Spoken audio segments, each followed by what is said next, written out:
Hi guys, from time to time I update my program with some really cool stuff, and now if you're interested I can send it to you, and this video tells you how to download the video from your email and install it into the Thinkorswim program. So first part is it's about a 4-minute video. You click on your program. I use Yahoo. Anyway, so it's going to be different for you. You click on this download thing and it starts downloading it. And anyway, so once it's downloaded, from Yahoo anyways, you right click on the folder on that file that it's downloading and you go show in folder. And then you right click in, copy it, and then you go to the folder where you want to place it. Now where you want to place the folder is going to be different than where I want to place it. I want to place it on the D drive.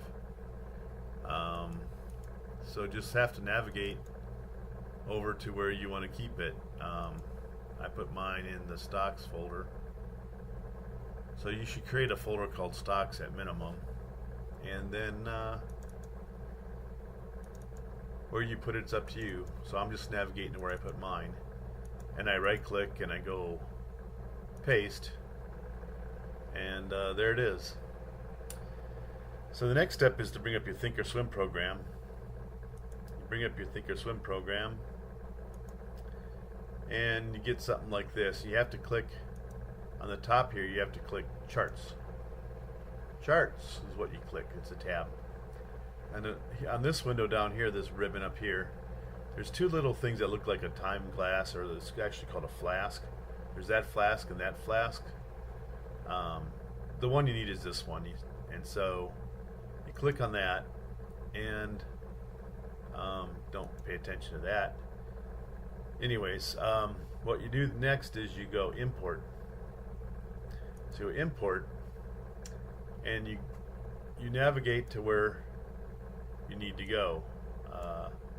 So again, I'm on the D drive. You can go wherever you want. Wherever you put the file, that's the folder you need to get to now. So you navigate to the folder, stocks. In my case, I call it Thinkorswim. Again, go to the place where you keep it,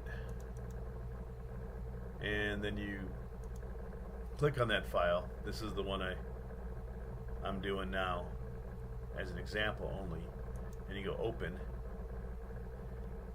And this only shows up because I've already done this before, so it's saying, hey, do I really want to replace the file? And I go, yeah, because I've already got this file.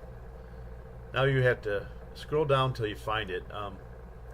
I called my file Ztoby so that it goes alphabetical order and it shows up at the bottom.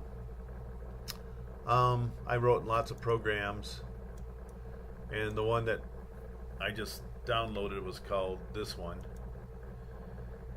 And then you go add. Now there it is. And then you go OK. And now I'll put my program in the Thinkorswim program. Now your Thinkorswim might not look white background and everything like that. That's how I have my settings, and that's different story. So that's a different YouTube video as well. So if you don't have a white background, then I'll have to do another video to show you how to do that. Okay, bye.